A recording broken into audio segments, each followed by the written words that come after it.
Good morning. We were kind of laughing because there was like 8 people in the building. And then all of a sudden, when I stand up, there's people here.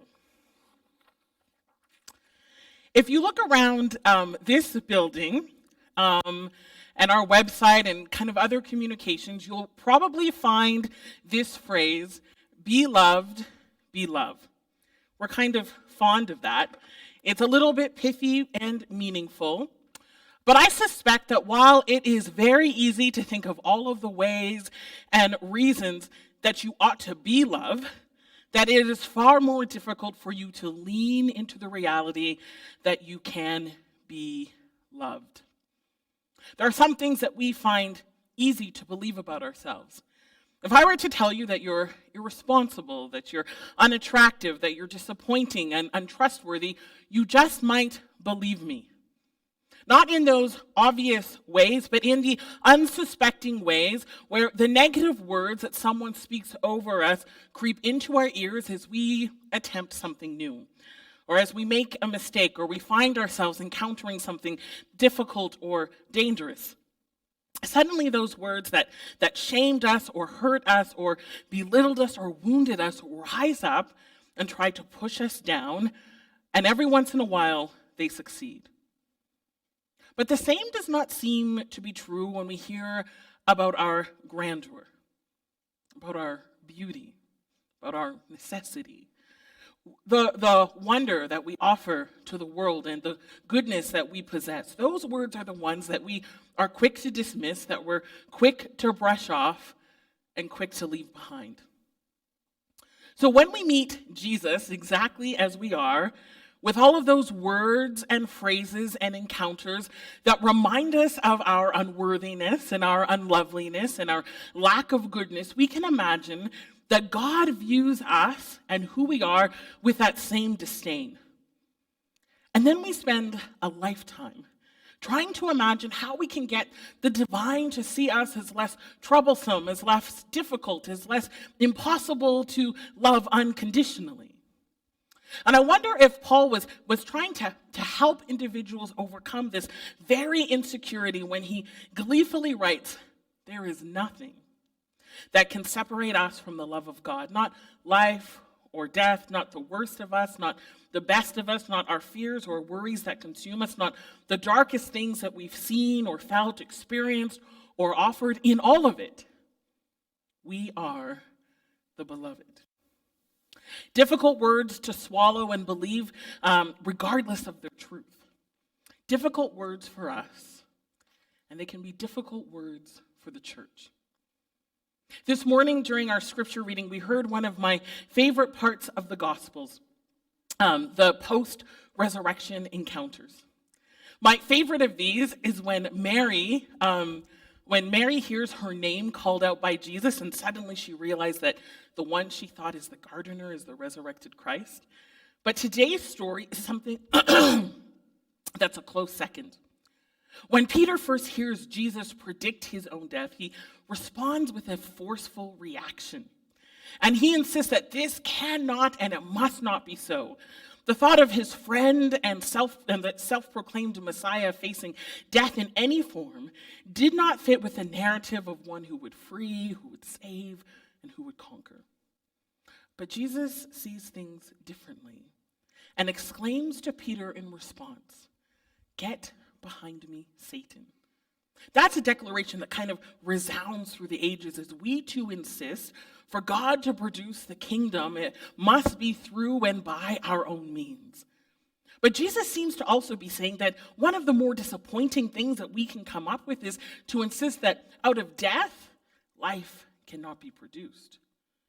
So it might be surprising for some that in Luke 22, as what is known as the Last Supper is concluding, that Jesus looks at Peter and says in what I can only imagine to be this longing and heartfelt voice, he says, "Simon, Simon, Satan has asked to sift you like wheat, but I have pleaded in prayer for you that your faith should not fail.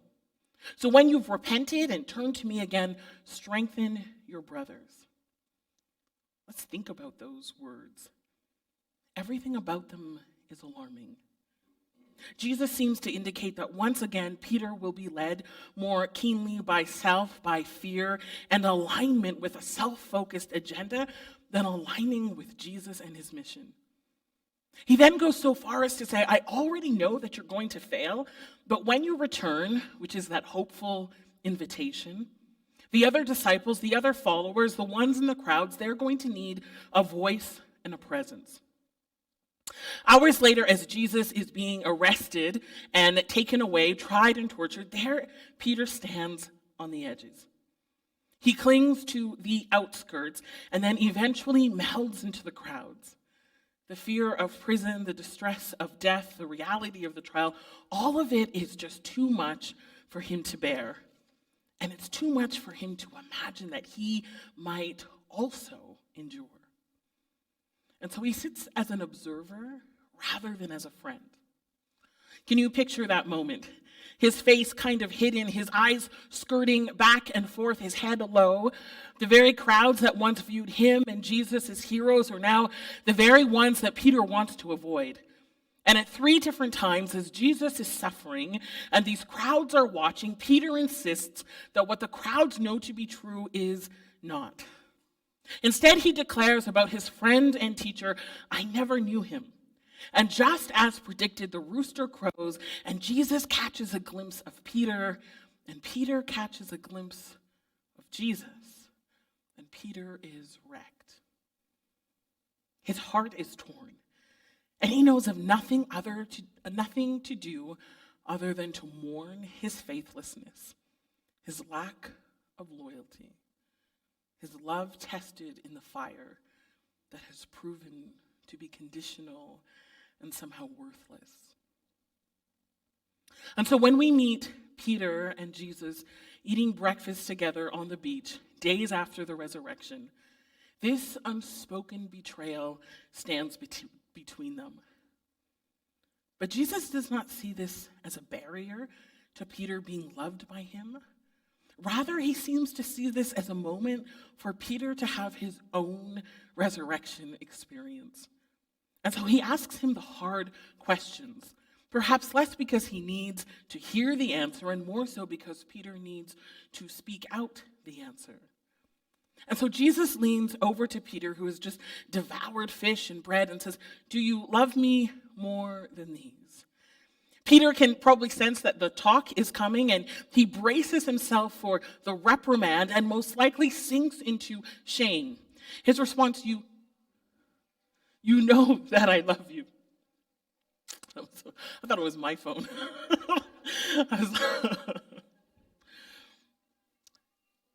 It's okay. He says, I know you know that I love you.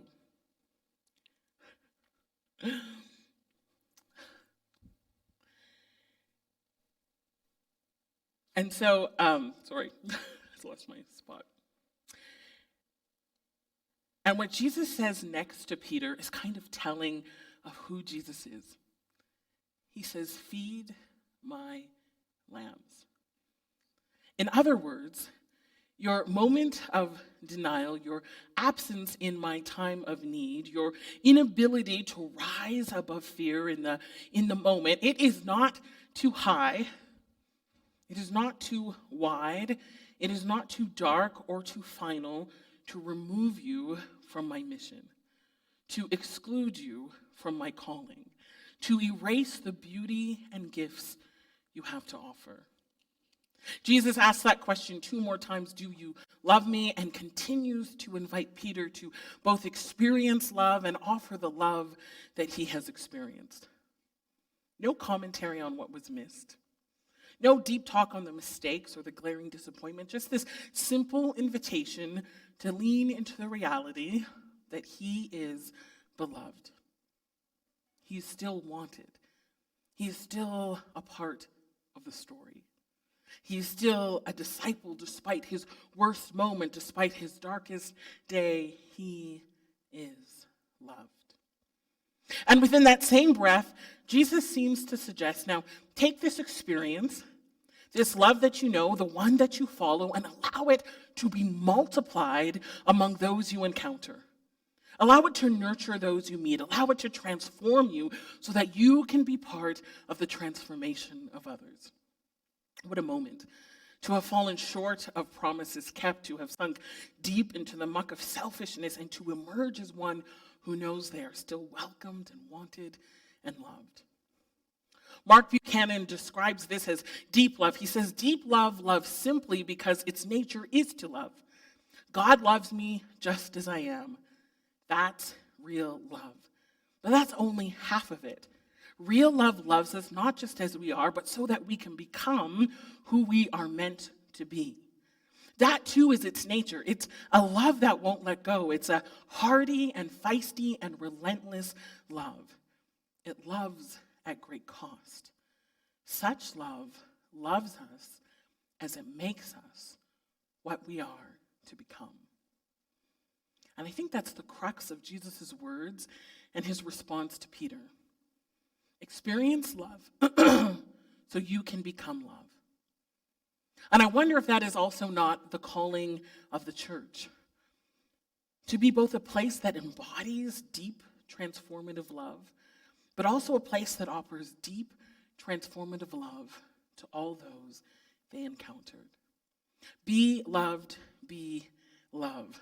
Always something that's easier said than done. Over the next few weeks, you're going to be hearing about us, about West Springs Church, about what the board and myself are dreaming about for this congregation. Things that stem from our life plan that remind us to be focused on our neighbors and focused on children and youth and families, focused on building community as a congregation. And if ever there is a picture of what it looks like for us to be love, I hope that you can find it in our call and our commitment to our neighbors and our families, and of course, one another. Be loved, be love at West Springs Church looks like building unlikely neighborhood partnerships. We've recently been having all of these conversations with people in our neighborhood. There's this woman who just recently approached us who wants to offer neighbors space and time to connect through community events. And she's bringing us her connections that she has in the neighborhood and building space for collaboration and community building. Be loved, be love looks like us partnering with the Building Safer's Community Task Force in the neighborhood to help equip parents and teens to navigate the many screens that vie for their attention. It looks like us building synergy with our renters like the Rainbow Roots Preschool and AA and the Cooking School and Girl Guides as they seek to do good for our neighbors and for our neighborhood. Be loved, be love looks like us making space for children and youth, both those who are within our congregation and those in our neighborhood. This looks like opportunities for us to connect over food and conversation and discipleship. This looks like connect groups. It looks like serving together at the mustard seed or friends joining together to help settle a refugee family. All of these are tiny moments where we get to live out and foster the creation of be loved, be love. Now, I tell you all of this about our local church after reading this daunting article that said evangelicalism is considered in Canadian society as doing more harm than good, that whatever good we do is outweighed by the bad that we offer. Good news, right? It's an unfortunate picture of where we are as the Canadian church, what we've allowed to grow that looks little or nothing like who Jesus is, and how society views these large structures and the people who frequent them. Yet somehow in the midst of all of the rhetoric and reality of the modern church, Jesus still seems to kind of sidle up to us and ask the question, do you love me? Do you love me more than these? Do you love me more than these things that deny my existence, that belittle my message? Do you love me more than these things that close the door to the kingdom? More than those things that align more so with man-made ideas of who God is than who God actually is? Do you love me more than your ideas and your rhetoric and your doctrines and your policies, your structures, and all that is centered on building up an institution rather than on the resurrected Christ? Do you love me more than these? And we, along with most churches, say with enthusiasm and with a little bit of heartbreak, you know that we love you. And I can hear Jesus whisper to us here at this local church, but also to the broader church. For those who are listening, for those who are paying attention, well then feed my lambs, take care of my sheep. And so this slogan, this phrase, be loved, is all the more meaningful for West Springs Church and for the broader church to be formed by, to be led by, and to be transformed by. I see the words be loved as a counter-cultural declaration that has the capacity to impact individuals and communities with the reality that they are beloved and invited to be loved. But I think this phrase has the same capacity to impact us as a church, to impact us to have new eyes, to have fresh ideas, to have reimagined thinking and deep care for those who encounter us as an institution and those who encounter us as individuals and families who are the church, the people of God. Rochelle, you can come on up. And so my desire, my prayer, is that as people encounter our space, as they come in contact with our policies and our volunteers, as they get to know our leaders and all that makes up West Springs Church, that they would also encounter the deep love of Christ. A love that insists the worst of who we are is not all of who we are. A love that insists that not just individuals, but entire communities can be and already are beautiful reflections of the love of God. A love that insists there is space enough for the least of these and the most powerful to come and sit and dine together. A love that builds community, a love that seeks opportunity, a love that engages its neighbors from the youngest to the oldest. A love that makes space for one another, believing we are better when we are together. The Spirit speaks to the church. Do you love me more than these? Feed my lambs, take care of my sheep, be loved, be love. Let us stand together. Lord, make us courageous enough to choose love as our starting point, love as our motivation, and love as our highest